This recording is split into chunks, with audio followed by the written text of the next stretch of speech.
Hari ini kami KPU Republik Indonesia mengikuti persidangan pembacaan putusan sela dari 52 perkara yang terregister dan telah disidangkan. Dari 52 perkara tersebut terdapat 11 ketetapan. Ya, terdapat 11 ketetapan yang menyatakan bahwa perkara tersebut gugur atau tidak dapat disidangkan atau tidak dapat ditarik kembali. Seperti itu.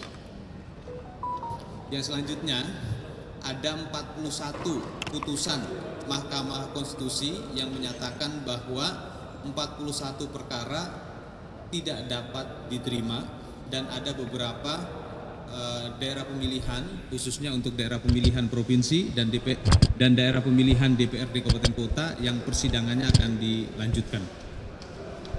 Jadi dengan demikian pada umumnya atau mayoritas ya dari 52 perkara yang disidangkan 41 perkara itu dinyatakan tidak dapat diterima dan 11 perkara lainnya ditetapkan dinyatakan gugur atau tidak dapat disidangkan. Terima kasih.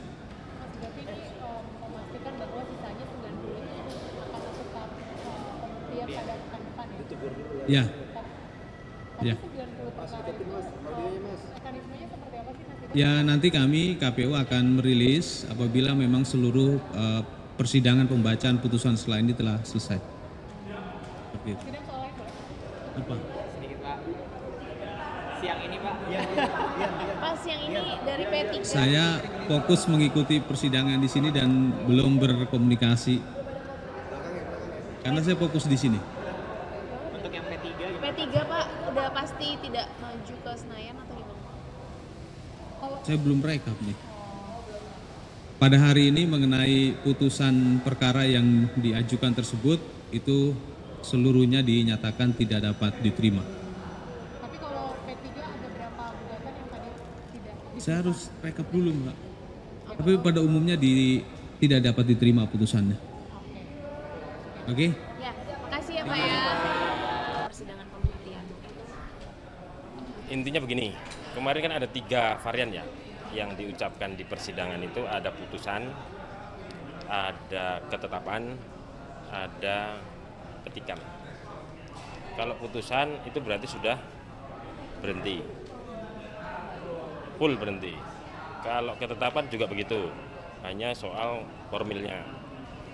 Nah yang 16 petikan itu yang saya katakan kemarin sebetulnya ada satu permohonan yang di dalamnya itu ada yang harus berhenti. Makanya MK menggunakan istilah petikan keputusan, petikan putusan. Karena nanti itu akan ada putusan fullnya.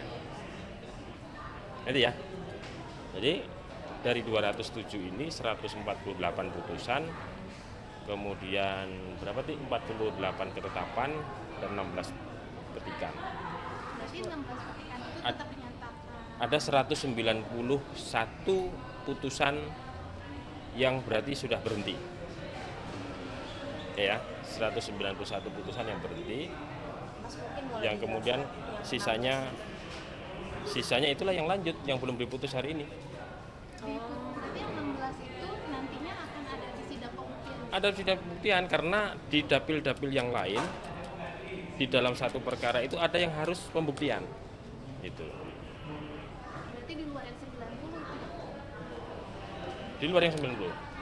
Pas yang 16 itu boleh dijelasin nggak sih itu perkara berapa aja? Saya nggak hafal kalau partai saya nggak. Yang dominannya P3 gitu ya? Saya nggak bawa data, tapi prinsipnya seperti itu. Jadi namanya petikan keputusan. Petikan putusan itu berarti belum putusan yang full.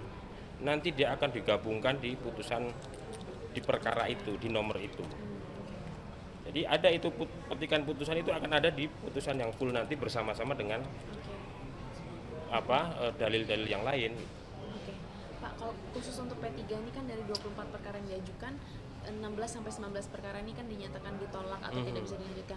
Nah, kalau dari MK sendiri apakah sudah bisa memastikan berarti P3 tidak bisa lolos atau gimana? Oh, itu nanti yang jelas di sidang pembuktian dulu nanti. Dari yang sudah diputus itu berarti itu selesai gitu kan, yang dipetikan putusan itu. Nah, yang lainnya Berarti akan ada pembuktian dulu. Terlepas dari nanti terbukti atau tidak, nah nanti akan menjawab pertanyaan itu. Kalau dari sekarang belum bisa. Karena pembuktian itu kan kemudian ada dua kemungkinan, terbukti atau tidak kan begitu. Dalil permohonan itu akan terbukti atau tidak. Pembuktian kan kita selenggarakan nanti mulai Senin kan. Nah di situ menghadirkan saksi, ahli mungkin kan. Nah di situ untuk memperkuat dalil. Disitulah nanti kita bisa lihat dalilnya. Contoh P3 tadi terbukti atau tidak di luar yang sudah ada petikan keputusan. Mas, nanti perbedaannya untuk pembuktiannya itu yang perbedaan dari yang 16 yang petikan keputusan itu sama yang sudah Ya sudah tidak dibahas lagi di dalam perkara nomor sekian P3 itu, petikan itu sudah nggak perlu dibahas lagi karena sudah diputus, gitu ya.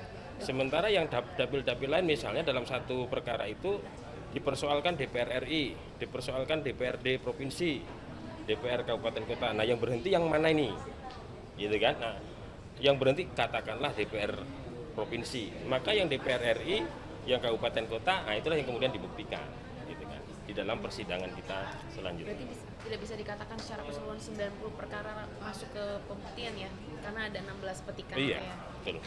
Jadi total ada 106, Mas, kalau misalnya 90 dikalikan 16. Kita total berapa?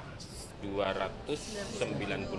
Nah itu. Jadi 90 ditambah 16, 106 yang lanjut Ya. Mas. Oke. Untuk nanti pembuktian, Mas, ini mungkin bisa dijelaskan balik itu mekanismenya untuk saksi dan juga ahlinya. Pembuktian nanti kita kembali ke panel lagi kan. Jadi secara simultan lagi, panel 1 yang kemarin diperiksa oleh panel 1 ya kembali disidangkan di panel 1. Panel 2 juga begitu, panel 3 juga begitu. Nah, saksi nanti 5 saksi dan 1 ahli. Dibatasi. Jadi 27 sampai hari hari 4 atau 5 hari itu nanti itulah sidang pembuktian kita. 5 saksi per hari ya, Per perkara. per perkara. Mas, berarti sidang pemeriksaan pembuktian ini sampai 4 Juni ya? Soalnya Pak Suhartoyo ngomongnya sampai 4 Juni. Ya, dilihat itu nanti ya sambil diikuti jadwal persidangan itu. Kita sudah jadwalkan sampai Jumat itu kan. Kalau mungkin ada penambahan berarti belum diupload gitu ya. Mas, mengingat banyaknya perkara yang sudah diputus berhenti, apakah ada kemungkinan putusan akhir itu jatuh sebelum 10 Juni, Mas? Bisa jadi, kita punya waktu di PMK tahapan itu kan 7 sampai 10 sebetulnya. Jadi bisa jadi dan boleh juga kan selesai sebelum 10 Juni. Yang nggak boleh itu kan kalau lebih dari 10 Juni. Kalau lebih cepat kan boleh, bagus.